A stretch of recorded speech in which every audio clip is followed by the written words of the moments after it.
Hello, my no more people pleasing family. I hope y'all are doing well today. It's about the end of the week, isn't it? And I'm ready to get with this weekend, right? All right, so today I want to talk with you a little bit about.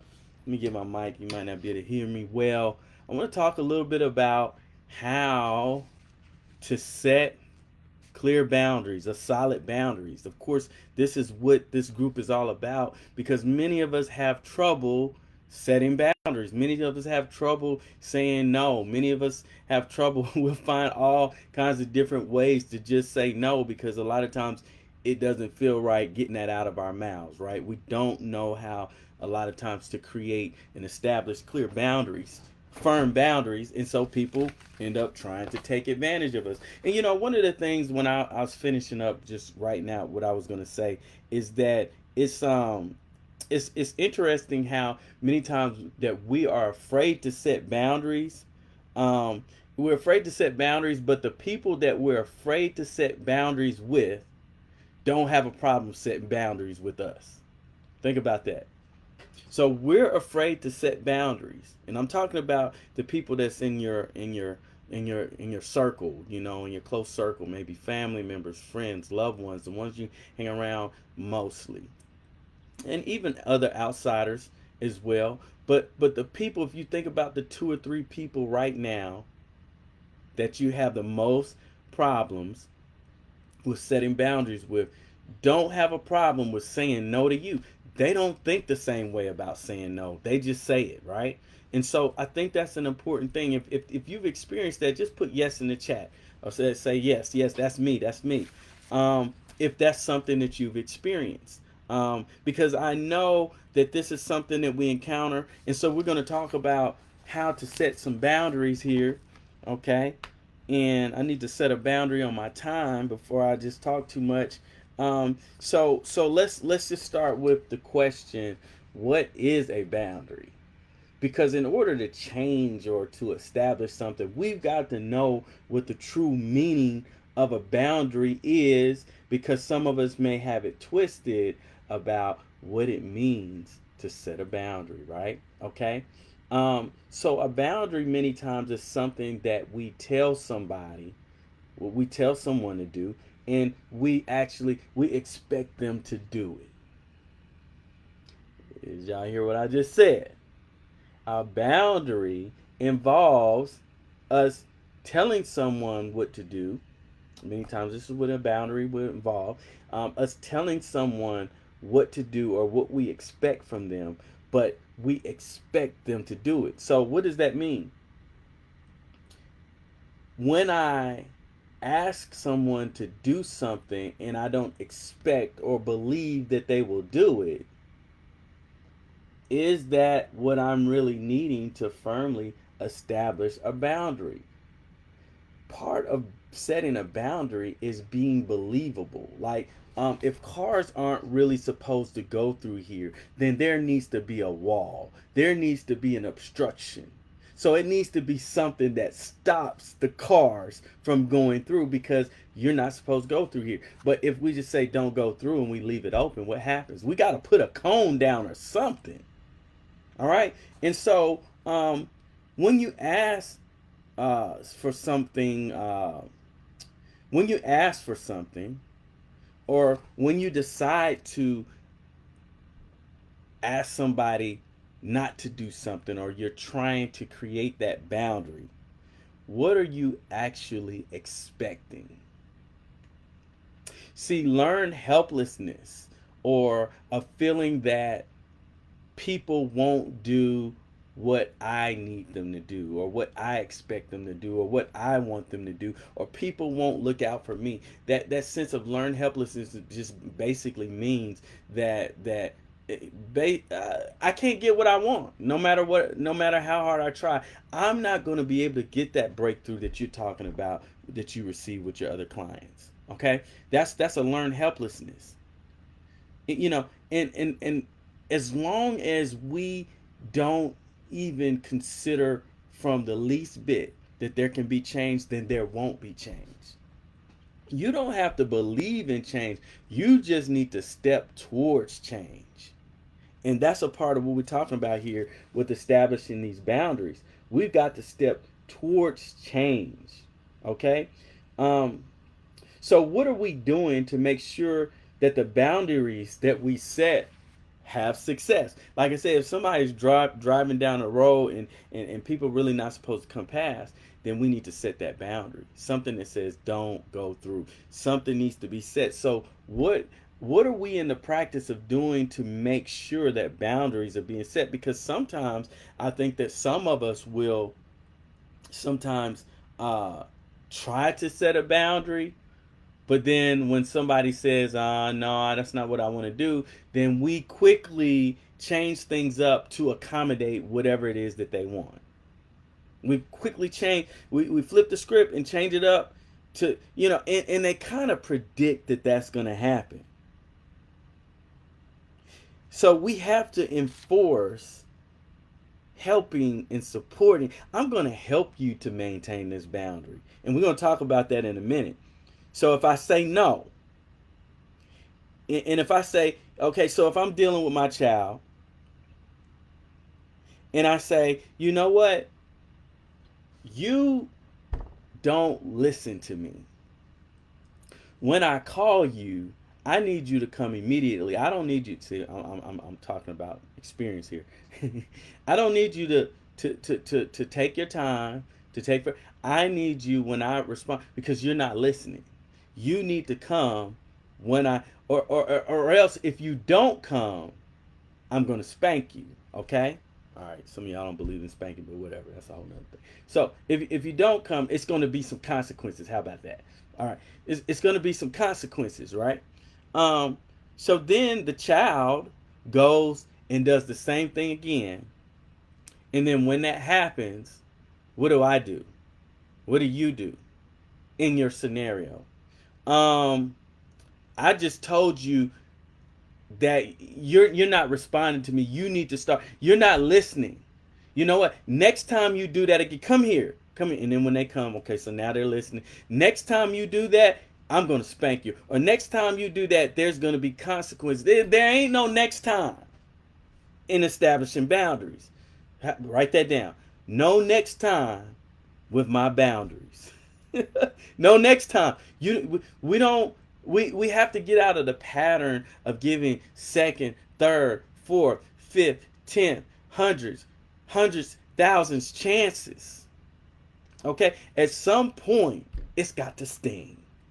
At some point, I've got to support you with you being able to understand that this is one boundary that will not be crossed anymore. And I'm not saying that that's necessary for everything that we do, but there are some things that are the things that are harming me, that are driving me crazy. Some of you all baseline are feeling half crazy all day. Some of you, your baseline is that you're feeling half crazy. And then you've got half crazy people that you have unfortunately tried your best, but that you've raised, but they're grown now.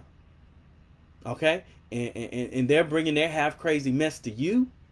Okay? For the record, I don't believe anybody's crazy. I'm just kind of being loose here. Okay? They're bringing their half crazy stuff around you. Okay? And they're crossing over boundaries, and you are about to lose it. You're already on medication. But nothing has changed outside of here. Nothing has changed, right?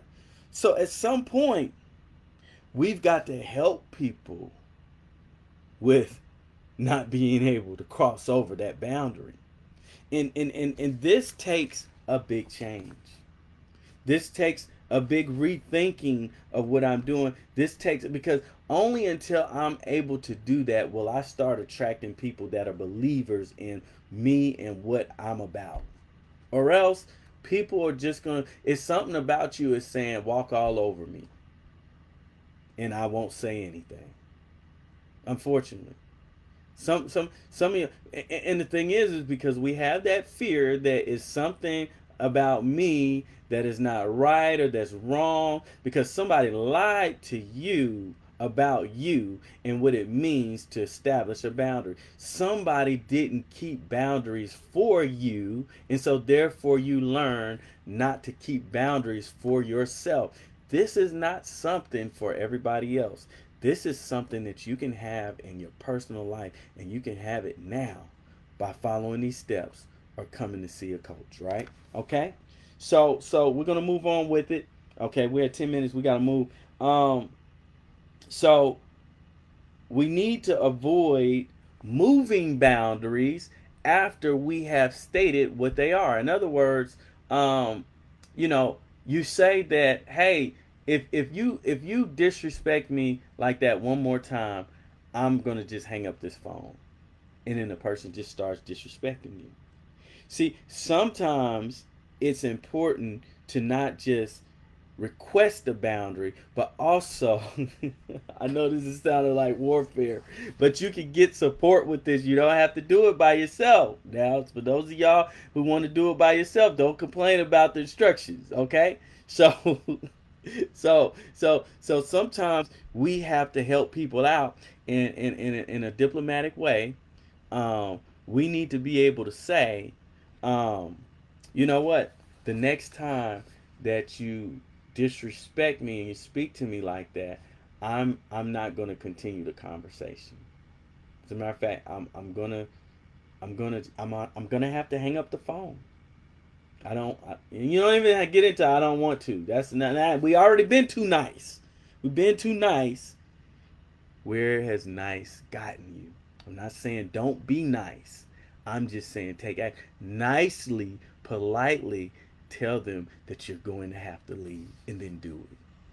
Just do it. Okay? So because you feel that it's okay that you keep demeaning me, keep saying things that are triggering me, that are making me feel insecure, that when I get off the phone with you, I'm spending about an hour bent over crying. I'm in fetal. Okay? So no, that's a boundary. So I'm presenting a situation where I have a phone, and ooh, check this out. I have control. Some of you all have never had control in your lives, and you're not taking it now that you have the ability to assert it.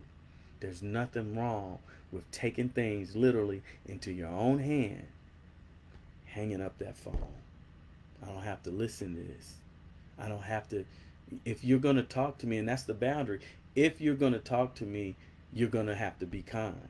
I mean, I wasn't trying to cuss you out saying that, because I know it's just hard for you to do that. But that's a choice that I have to make for me, because I'm not going to go around here being sick. So you have to many times give instructions. So here's five tips. We've got to have, and we got to do this in like 3 minutes, less than. Self-reflection. Why am I not saying no? Start writing that down, journal it. Why am I not saying no? Why I'm not speaking up about what I need from you, okay? Number 2, speak up. I don't like this. Just like what I said. I don't like what's happening. When you do this, it makes me feel like blah blah blah blah. Okay? And I don't want to feel that way anymore. And I've decided that we're gonna, if we're gonna be in close communication with each other, this is what we're gonna have to do, because it doesn't make me feel good. Okay, that's a boundary. Okay, write down. Can't read my writing. Oh, this is a good one.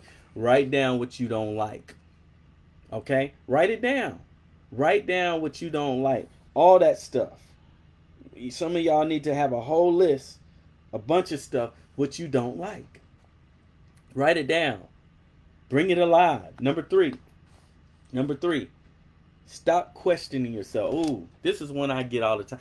Y'all need to stop questioning yourself. Just go on and be wrong. Just go on and be wrong. Okay? Take the risk at wrong to create a pathway to be right. Okay, I just made that up. Take the risk of being wrong. You need to write that down. To create the pathway of being right. Because we're creating pathways of being right, pathways of rightness that we have never been able to discover because we're fearful of the risk of being wrong. And again, what's wrong with being wrong? And by whose opinion am I wrong in the first place? Check who you are getting your intelligence from. Not I'm speaking about data, your data points. Check who you getting that from. Ooh, we gotta start. Okay, set. Oh, this is a good one. Set up the boundaries early in new relationships. So some of y'all don't have the confidence right now to do it in current relationships, and but you need to do that. But in the meantime, with the relationships that's coming up, just going off the top, it's a new sheriff in town. I'm doing things differently. So sometimes it's easier to start off a relationship a certain way than to say, hey, I want to make these changes. That's not an excuse not to do it, because you're gonna have to do it in those other relationships too. But so that you don't keep digging a deeper hole, then you want to start that with these relationships right now.